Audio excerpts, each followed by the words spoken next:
말씀하시는 주님께서 친히 찾아오시고 종들에게 말씀하여 주시며 종들의 귀가 열리고 종들의 눈이 열려서 주의 말씀 듣고 주의 음성 주님 보이는 복된 시간 되게 하여 주옵소서. 예수님 이름으로 기도합니다. 열매를 주소서라는 제목으로 하나님의 말씀을 나누고자 합니다. 꽃들에게 주어진 사명은 무엇일까요? 꽃들에게 주어진 사명은 꽃 피는 거겠죠. 꽃을 피우는 것이 꽃들에게 주신 사명이라 하겠습니다. 과목들, 열매를 맺는 것들에게, 과목에게 주신 사명이 뭘까요? 예, 열매를 맺는 것. 열매를 맺는 것이라고 할 수 있겠습니다. 그래서 꽃은 꽃 피는 게 사명이고, 과목은 열매 맺는 게 사명이라고 그랬습니다. 성경에 보니까 우리들 하나님의 백성들은 과일나무로, 이를테면 과일나무로 많이 비교가 되어 있습니다.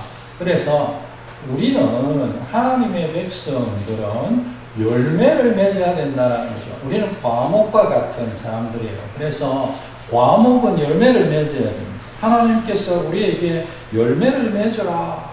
너희가 열매를 맺어라. 내가 열매를 맺게 할 것이라. 그렇게 말씀하십니다. 골로새서 1장에 보니까 주께 합당하게 임하여 봉사에 기쁘시게 하고 모든 선한 일에 열매를 맺게 하시며, 하나님께서는 우리에게 열매를 맺으라고 명령하시고 하나님께서는 우리가 열매를 맺도록 해주시는 분이다. 그런 말씀이 되겠습니다. 열매를 맺는 과목이 우리입니다. 우리 열매를 맺어야 돼요. 하나님의 백성들은 과일나무입니다. 그래서 과목에 열매를 맺어야 됩니다. 하나님께서 우리에게 열매를 맺으라고 하시고, 그리고 하나님께 안에 있으면 하나님 우리를 열매 맺게 하십니다. 그래서 우리가 과목이에요. 열매 맺는 것에 대해서 생각할 때에 과목이요, 열매를 이제 포도농사를 저는 올해 부친 때문에 오래 포도밭에 있었지 않습니까? 포도나무 같은 게 과목이죠. 그런데 간단하죠. 열매를 맺는 문제에 있어서 생각할 때에 어떤 나무는 열매를 못 맺는 나무가 있고 열매를 맺는 나무가 있습니다. 그리고 열매를 맺는 나무는 좋은 열매를 맺는 나무가 있고 나쁜 열매를 맺는 나무가 있습니다. 포도도 봐도 그렇습니다. 포도도 어떤 나무는 열매가 없어요. 없는 나무가 있고 어떤 나무는 열매가 있고, 열매가 있는 나무 중에 어떤 나무는 아주 비싸게 팔 수 있는 큰 송이들이 열리는 나무가 있는가 하면, 어떤 나무는 정말 쓸모없는 그런 바라라고 하는데, 헐렁헐렁하게 알이 몇 개 달리지 않는 송이들을 바라라고 합니다. 알이 몇 개 달리지 않는 송이들만 몇 개 달리고 많은 혹은 엄청나게 큰 열매들이 막 붙었지만 익지 못하고 다 푸르죽죽하게 시들어버리는 이제 그런 나무가 있습니다. 그래서 과목이라는 것은 열매를 맺든지 못 맺든지, 열매를 맺는 과목은 좋은 열매를 맺든지 나쁜 열매를 맺든지, 그래서 우리는 다 하나님의 백성들은 열매입니다. 사람 전체를 생각해도 우리는 열매를 맺어야 되는 어떤 입장에서는 사람들이죠. 특별히 하나님의 백성들에게 하나님께서는 열매를 맺어라. 그래서 너희는 과목이다. 그렇게 말씀하시고, 열매 맺는 데 있어서는 열매 맺는 나무가 열매를 맺는 나무 있고 못 맺는 나무가 있고, 열매가 있는 나무가 있고 열매가 없는 나무가 있습니다. 열매가 있는 나무는 좋은 열매가 달리는 나무가 있는가 하면 나쁜 열매가 달리는 나무도 있다. 그런 말씀이 되겠습니다. 열매를 맺지 못하는 나무에 대해서 성경은 분명하게 경고를 하고 있습니다. 거기에 대해서는 확실한 경고를 하나님께서 우리들에게 보여주시는데요. 예수님께서 열매를 맺는 과목이 열매가 없으면 소용이 없다. 땅만 버리는 것이다. 그렇게 말씀하십니다. 그래서 우리가 이 과목이요, 열매를 맺어야 되는 과일나무가 열매를 맺지 못하면 아무 소용이 없어요. 그것으로 집을 지을 수도 없고 배를 만들 수도 없고 공예에 사용할 수도 없습니다. 그거는 잘라서 버리든지 썩으면 불에 태우든지 그렇게 하는 것밖에 없어요. 포도나무, 그 포도가 얼마나 탐스럽게 열립니까만은 포도나무 그거는요, 포도 열매가 맺히지 않아 아무짝에 쓸 수 없어요. 그건 정말로 아무짝에 쓸 수 없어요. 열매 중에 그런, 그 과일나무 중에 대표적으로 포도나무, 다른 과일나무도 생각하면 마찬가지입니다. 여러분, 사과나무가 아무리 큰 사과나무라 열매가 아름답게 맺힌 사과나무라 해도 그것 가지고 집 지을 수 없어요. 그걸 배 만들 수 없습니다. 별로 사용거리가 없어요. 과일나무는 과일을 맺지 않으면 쓸모가 없는 거예요. 예수님께서 재밌는 비유를 하셨는데 포도원에 심긴 무화과 비유를 하셨어요. 신기하죠? 무화과 밭에 심긴 무화과나무이어야 될 것 같은데, 혹은 포도밭에 심긴 포도나무여야 할 것 같은데, 예수님이 하신 비유 중에 포도밭에 심긴 무화과 비유를 하셨어요. 그래서 그 재밌지만 우리가 이제 구약의 배경을 알면 그게 이제 우리가 정확하게 우리가 알 수 있죠. 그래서 구약에서 이스라엘 하나님의 백성을 포도원이다 그렇게 계속 많이 말씀하십니다. 그리고 무화과 나무도 또 이스라엘을 상징하는 나무예요. 그러니까 이것은 이제 비유적으로 이스라엘 나라, 하나님의 그 당시에 하나님의 백성들이었던 이스라엘 나라 사람들에 대한 말씀입니다. 누가복음 13장에 있는데요. 한 사람이 포도원에 무화과 나무를 심은 것이 있었습니다. 그리고 무화과 나무를 심고 와서 열매가 있나 보니까 열매가 없는 거예요. 포도원 지기가 있습니다. 이게 한 사람은 포도원 주인이고 포도원 지기가 포도원에서 일꾼이 있는데 이 이제 포도원 지기에게 내가 3년을 와서 무화과 나무에서 열매를 구했는데 없으니까 찍어버려라.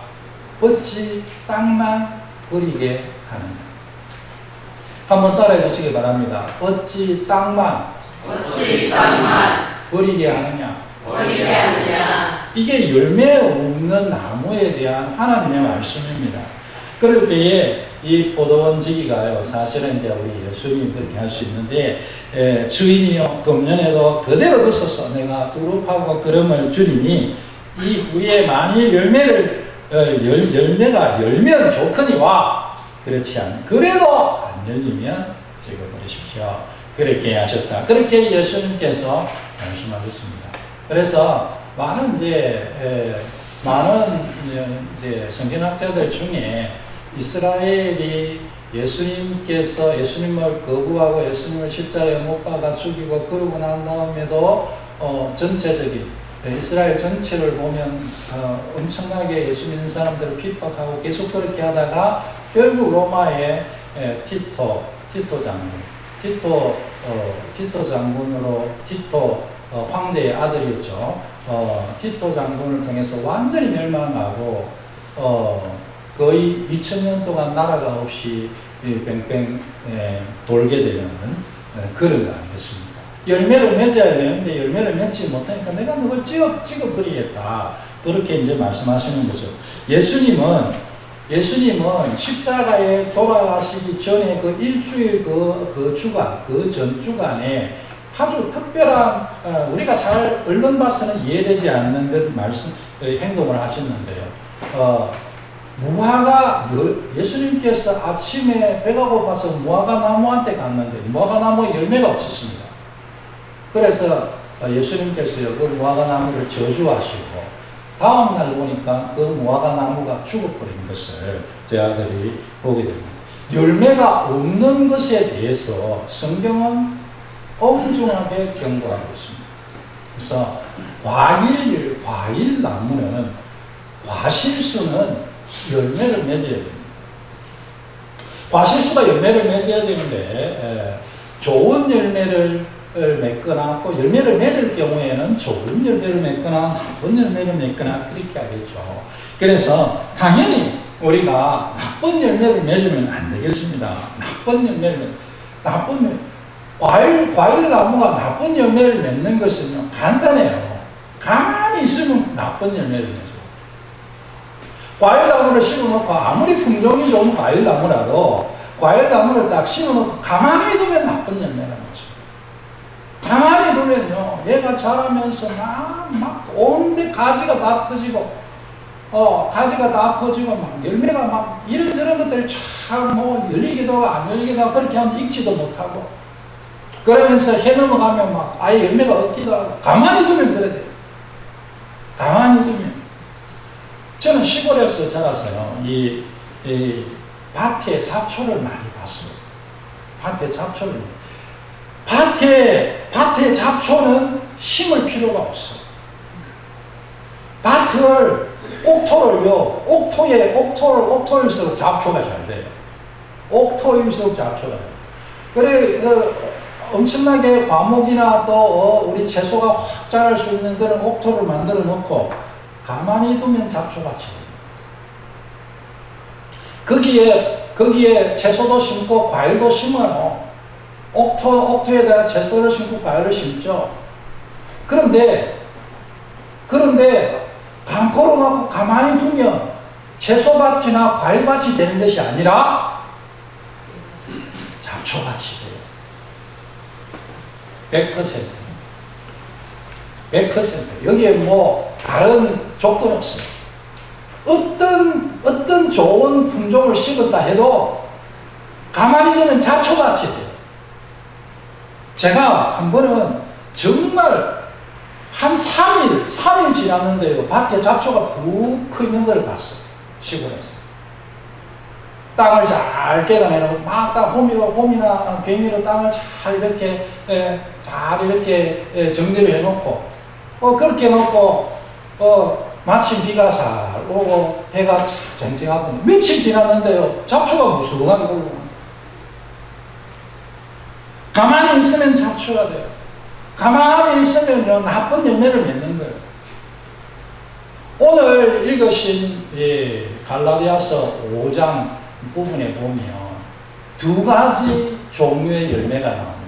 하나는 육체의 열매가 나오고 하나는 영의 성령의 열매가 나옵니다. 하나는 육체의 일, 그렇게 표현되어 있습니다.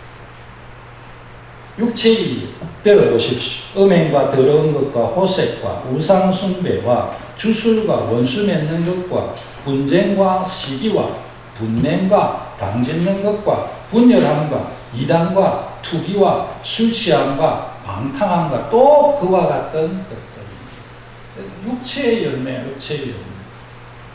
성령의 열매는 사랑과 희락과 화평과 오래 참음과 자비와 양성과 충성과 온유와 절제다. 성령의 열매가 있는가 하면 육체의 열매가 있는 거예요. 육체의 열매는 못된 열매. 이걸 맺으면 안 되는 거예요. 못된 열매예요. 예수님께서요, 좋은 나무는 좋은 열매를 맺고, 나쁜 나무는 나쁜 열매를 맺는다. 그 열매로 그들을 알지니, 과시나무에서 포도를 은근귀에서 무화과를 따겠느냐. 이와 같이 좋은 나무마다 아름다운 열매를 맺고 못된 나무가 나쁜 열매를 맺는다. 그래서 우리가 나는 좋은 사람이야, 나는 괜찮은 사람이야, 그것이 우리 자신을 규정하는 것이 아니고, 내가 육체의 열매를 맺고 있냐, 나쁜 열매를 맺고 있냐, 그러면 내가 나쁜 사람인 거예요. 내가 성령의 열매를 맺고 있냐, 그러면 내가 성령의 사람인 거예요. 좋은 열매를 맺는 사람, 하나님께 영광 돌리는 사람이라고 해요. 우리는 육체의 열매를 맺으면 안 되고 성령의 열매를 맺어야 됩니다. 육체의 일, 이 표현 재밌죠. 육체의 일. 몸이 원하는 대로 가만히 있으면, 가만히만 있으면 나는 괜찮겠지. 아니에요. 내가 내 몸이 원하는 대로 가만히 있으면, 여러분, 가만히 있으면 이런 육체 열매들이 있죠. 가만히 있으면 이 육체의 소욕들을 자꾸 끌어내지 않으면요, 끌어내버리지 않으면, 그 성령의 열매는 단 것이 없고 육체의 열매만 무럭무럭 맺히는 거예요. 애굽에서 요셉이요, 처음에 바로왕이 꿈꾼 게 뭐였습니까? 7회 흉년이 먼저, 7회 풍년이 먼저 오고, 7회 흉년이 그 다음에 오는 거예요.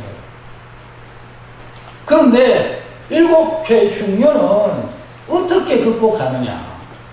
7회 흉년은요, 가만히 있으면 죽어요. 죽는 거라고. 그동안에 7회 풍년이 있었으니까 괜찮아, 안 해요. 7회 흉년은 가만히 있으면 죽어요. 어떻게 하냐? 요셉이 하는 거예요. 요셉이 그 일을 했어요. 어떻게 해요? 풍년 때 저장해 놓는 거예요. 가만히 있는 게 아니고 풍년을 활용하는 거라. 풍년을 요셉이 활용해서 수많은 그 흉년 가운데 생명을 구하게 돼요. 열매 맺는 삶을, 하나님 나라의 열매를 맺게 되는 거예요. 우리가 하나님의 백성들인데, 우리가 하나님의 백성들은 하나님 나라의 열매를 맺게 되어 있습니다.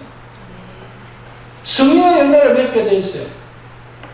그런데 그 하나님 나라의 풍성함을 이용해서 열매를 맺어야 되는데, 가만히 있으면 그 하나님 나라의 풍성함을 사용하지 않고 가만히 있으면 육체의 열매가 맺히는 거예요. 예수님 믿는다고 해서 성령의 열매가 맺히는 게 아닙니다. 가만히 있으면 예수님 믿는 사람도 육체의 열매가 맺혀요. 예수 믿는 그리스도인이라고 말하는 우리 대학생들과 사람들 이렇게 보면 그 삶이, 여러분, 그 삶의 변화가 있는 친구도 있지만 없는 친구가 더 많잖아요. 없는 친구는요, 똑같이 세상 친구들과 똑같은 열매를 맺는 거예요. 혼전 순결이 중요하다고 생각하냐? 설문조사를 하면 그리스도인 예수 믿는 사람들은, 대학생들은 혼전 순결이 중요하다 이렇게 체크를 하는 퍼센트가 높대요. 그래도 그러면 혼전 순결 지키냐 하고 물어보면 퍼센테이지가 비슷한 거예요. 사람이 가만히 있으면, 여러분, 성령이 지배하지 못하고 육신이 지배하는 삶은 예수 안 믿는 사람이 예수 믿는 사람이 똑같은 거예요. 우리 가만히 있으면 잡초밭이 된다고요. 채소를 아무리 심어놔도, 과일나무를 아무리 심어놔도 거기에 잡초가 나면 잡초밭이에요. 채소 안 심겨 있는 잡초밭이나 채소 심긴 잡초밭이나 똑같은 잡초밭이에요.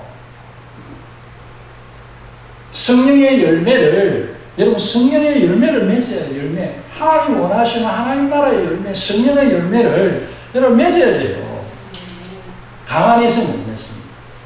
육체의 소욕을 자꾸 끊고 하나님 나라의 풍성함을 누리게 해주십시오. 우리에게는 예수님이 계시니까. 우리는 세상의 사람은 자기의 육신만 있기 때문에, 육신의 힘만 있기 때문에 성령의 열매를 맺을 수 없어요. 그러나 우리 하나님의 사람들은 예수님이 계십니다. 그래서요, 우리가 열매를 맺을 수 있는 거예요. 성령의 열매를 맺을 수 있어요. 우리가 맺어야 할 성령의 열매, 오직 성령의 열매는 사랑과 희락과 평과 오래 참음과 자비와 양선과 충성과 온유와 절제니, 성경에 보니까 하나님 나라의 열매를 맺는 방법이 여러 가지가 있는데요. 제가 한 구절을 오늘 여러분 말씀드리면서 우리가 열매를 어떻게 맺어야 돼요? 앞으로 성령의 열매에 대해서 여러 번 제가 설교를 할 수 있는데, 그럴 때에 계속해서 우리가 반드시 기억해야 돼요. 요한복음 15장 7절을 우리가 잠깐 우리가 붙들고자 합니다. 요한복음 15장 7절. 그럼 한번 찾아서 같이 읽도록 하겠습니다. 요한복음 15장 7절. 작은 구절이지만은 우리가 여기에 참, 이 요한복음 15장은 포도나무 비유라는 유명한 예수님의 비유고, 열매를 맺는 비결이 거기 있습니다. 포도나무가 어떻게 하면 열매를 맺는가? 포도나무 비유입니다. 7절 같이 한번 읽겠습니다. 너희가 내 안에 거하고 내 말이 너 안에 거하면 무엇이든지 원하는 대로 구하라. 그러면 이루리라. 아멘. 여기에 우리가 세 가지를 제가 나누어서 생각하고자 하는데, 하나는 열매를 맺기 위해서는 주 안에 거해야 돼요. 예수님 안에 거해야 돼요. 예수님 안에. 나는 포도나무에 내린 5절에 보면 나는 포도나무에 내린 가지라 그가 내 안 내가 그 안에 거하면 사람이 열매를 많이 맺는다. 예수님 안에 있어야 열매를 맺어요. 예수님을 떠나서는 열매 맺을 수 없습니다. 나를 떠나서는 너희가 아무것도 할 수 없습니다. 우리가 예수님 믿으며 성령의 열매를 맺고 하나님 나라의 열매를 맺고 이렇게 열매를 맺어야 되는데, 하나님이 원하시는 열매를 맺으려면 하나님 안에 있어야 되잖아요. 예수님 원하시는 열매를 맺으려면 예수님 안에 있어야죠. 내가 원하는 열매를 맺으면 그건 내 열매지 하나님 열매가 아니에요. 주님 나라 열매가 아닙니다. 주 안에 있어요. 주 안에 예수 안에서 우리가 열매를 맺어야 되겠습니다. 주님 주 안에 있다는 것은 주님의 통치함을 받는 거거든요. 주님이 나를 통치하십니다. 오늘 또 내 심령 가운데 주님 오셔서 나를 다스려 주십시오. 주님께서 열매 맺게 해주십시오. 그렇게 할 때에 주님 안에서 열매를 맺습니다. 두 번째는요, 너희가 내 안에 거하고 그 다음에 내 말이 너희 안에 거하면, 하나님의 말씀이 우리 안에 있어야 되는 거예요. 하나님의 말씀이 우리를 열매 맺게 하는 하나님 말씀이, 우리가 하나님 말씀을 마음에 품을 때에 그 말씀이 우리 열매 맺게 하는 거예요. 우리가 시편 우리 1편 너무나 시편 전체의 주제라 가지고 우리가 여러 번 암송도 하기도 하고 여러 번 묵상도 하고 또 저도 설교도 하고 했는데요. 시편 1편에 보면 시편 1편의 주제가 뭡니까? 말씀이야, 말씀. 1편 2절에 오직 여호와의 율법 말씀, 하나님의 말씀, 예수님의 말씀, 주님 말씀, 이 말씀을 즐거워하며 주야로 묵상하는 거예요. 묵상은 뭐냐? 묵상은 마음에 하나님 말씀 드는 거예요. 우리 안에 하나님 말씀을 두는 거예요. 그렇게 할 때에 3절에 보면 그런 시냇가에 심은 나무가 철을 따라 열매를 맺으면 뭐예요? 열매를 맺는다. 말씀을 마음에 둔 사람이 열매를 맺는 거예요. 그는 열매를 맺으며 잎사귀가 마르지 않으면 같으니 그가 하는 모든 일이 형통하리로다. 하나님의 말씀이 우리를 열매 맺게 하고 하나님의 말씀이 형통하게 우리를 하는 거예요. 그 다음에 너희가 내 안에 거하고 내 말이 너희 안에 거하면 무엇이든지 원하는 대로 구하라. 그리하면 이루리라. 모든 것을 기도해라는 거예요. 모든 것을 기도해야 돼요. 우리에게는 예수의 이름이 있습니다. 요한복음 15장 16절에 보면 너희가 나를 택한 것이 아니고 내가 너희를 택하여 세웠나니 이는 너희로 가서 열매를 맺게 하고 또 너희 열매가 항상 있게 하여 내 이름으로 아버지께 무엇을 구하는지 다 받게 합니다. 재밌는데요, 하나님께 열매를 맺으면 기도가 응답되고 기도하면 열매 맺어요. 마치 피로 충분 조건처럼 이렇게 뺑뺑뺑뺑 선순환이 이루어지는 거라고요. 열매 맺으면 기도가 응답되고 기도 응답되면 또 쳐지고 이렇게 열매를 계속 많이 맺게 되는 거예요. 그래서 우리가 이거 열매 맺기 위해서는 기도예요. 예수님이 누굽니까? 예수라는 이름 뜻이 뭡니까? 구원자 아닙니까? 자기 백성을 저희 죄에서 구원할 자, 이게 예수라는 뜻이에요. 예수가 구원자예요. 예수님이 구원인데 죄에서 구원하는 건데, 우리가 생각할 때 죄에서 구원한다고 하면 우리가 천국 가는 거, 의롭게 되는 거, 그건 기본이죠. 기본인데 예수님의 삶에서 나타나는 게 뭡니까? 예수님께서 우리를 구원하신다고 했을 때 복음서에 나타나는 거, 질병을 고치고 귀신을 쫓아내고 사람들을 먹이고 죽은 자를 살려주고 슬픔 가운데 있는 자를 위로하고 필요한 잔치집에 가서 필요한 것을 공급해 주시고 그렇게 하시는 거예요. 왜냐하면 그것이 죄에서 우리를 구원하시는 주님의 모습이거든요. 주님께서는 다 구원해 주시는 거예요. 죄가 있고 죄의 정상이 있죠. 죄는 감기를 들면 감기 바이러스 있잖아요. 그래서 감기약은 감기 바이러스를 죽이기도 하고, 그 다음에 뭡니까? 감기 정상, 목이 아프고 목에 염증이 생기면 염증약이 들어있죠. 소화가 잘 안 되면 소화약이 들어있죠. 몸이 아프면 아픈데 그런 진통제도 들어있죠. 그 머리 아프면 머리 아픈데 진통제네. 머리도 아프고 기침하고 이런 게 정상이에요. 그 정상을 완화시켜주는 것도 약이에요. 그래서 예수님께서 우리를 구원하신다라고 했을 때에, 죄에서 우리를 구원해주시는 구원자라고 했을 때에, 죄와 죄의 정상들, 우리가 영원히 죽을 수밖에 없는 원죄의 그것을 해결해 주시고, 우리가 짓는 죄를 해결해 주시고, 죄 때문에 이 땅에 우리 인간 가운데 임하여 있는 불행과 고통과 아픔들, 질병들, 여러 가지 슬픔과 여러 관계 깨진 것들, 가정의 문제들, 이 땅에서의 필요한 것이 공급되지 못해서 생기는 것들, 그것까지 다 해결해 주시는 거예요. 예수님께서 그렇게 해 주시고, 그 다음에 뭡니까? 풍성하게 누리게 해 주십니다. 우리는 영원한 천국을 주시고, 이 땅에서 하나님 형상 닮아가게 하시고, 우리가 천국 갈 때 영원한 하나님 나라에서 하나님 닮은 모습으로, 영광의 모습으로, 하나님과 같은 모습으로 살게 해주시는 거 아니겠습니까? 우리 하나님께서 열매를 예수님께서 우리는 열매 맺게 해주시는 분이세요. 예수님은 구원자입니다. 예수님이 구원자라는 것은 우리에게 구원이 되신다는 거예요. 그것은 죄에서 건져주고 죄의 정상에서 건져주고 우리가 열매 맺게 해주시는 거예요. 그게 구원의 풍성함 아니겠습니까? 예수님이 우리에게 열매를 주시는 분입니다. 하나님이 우리를 열매 맺게 해주시는 거예요. 우리 주님 앞에 구해야 됩니다. 열매를 맺기 위해서 주님 안에 가, 주의 말씀을 내 안에 두고, 그리고 믿음으로 기도하고, 내 삶의 열매를 주신 주님께 기도합니다. 주님 열매를 주십시오. 주님, 나를 구원하셨을 뿐만 아니라 나를 열매 맺게 하시는 주님 믿습니다. 나에게 열매를 주십시오.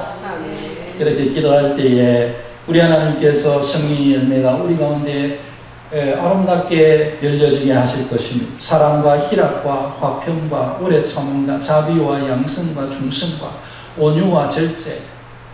여러분, 이런 것이 우리의 삶에, 우리 가정에, 여러분의 삶에, 여러분의 가정에 임하시기 바랍니다. 아멘. 이런 열매가 있으면, 내 심령에 이 열매가 있으면 내 심령이 천국이 되는 것입니다. 우리 가정에 이 열매가 열리면 우리 가정이 천국이 되는 것입니다. 천국이 임하죠. 의와 평강과 희락을 누리는 곳이 됩니다.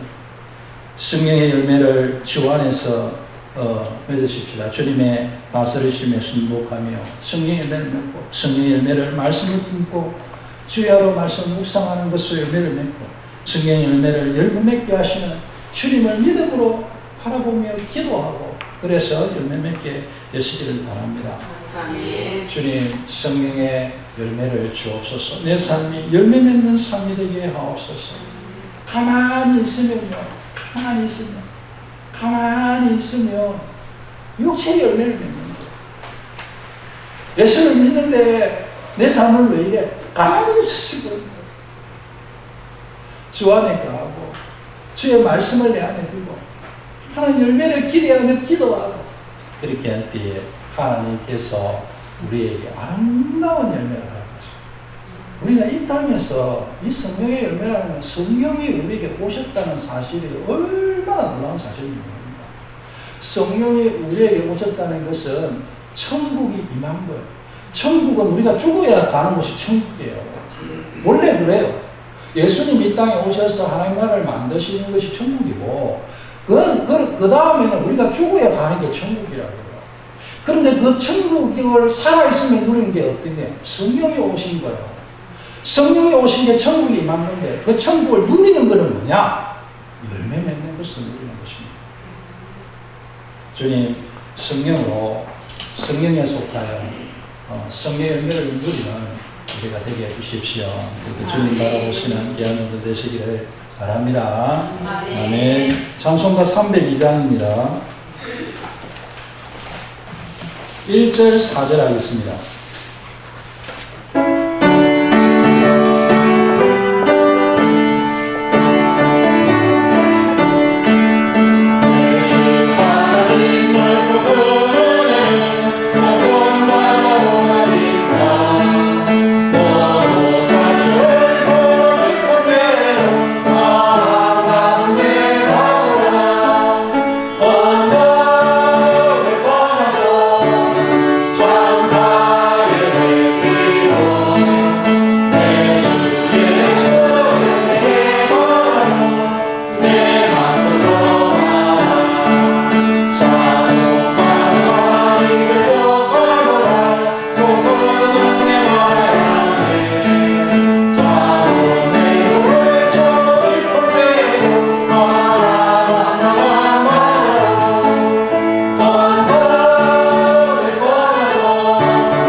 자리에 일어나셔서 전능하신 나의 주 하나님 말씀 찬송하겠습니다.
우리가 처음 기도하실 때 하나님 열매 맺는 나의 삶이 되게 하옵소서. 하나님 내 삶에 열매를 주옵소서. 특별히 성령의 열매를 맺게 하옵소서. 내가 주님 주 안에서 열매 맺기를 원합니다. 말씀을 내 안에 품고 열매를 맺기를 원합니다. 기도함으로 믿음으로 기도함으로 열매를 맺기를 원합니다. 그렇게 기도하십시다. 우리의 삶의 길을 제목과 손을 가지고 기도 사랑하는 가족들을 위해서 같이 한번 합심해서 기도하시겠습니다. 자,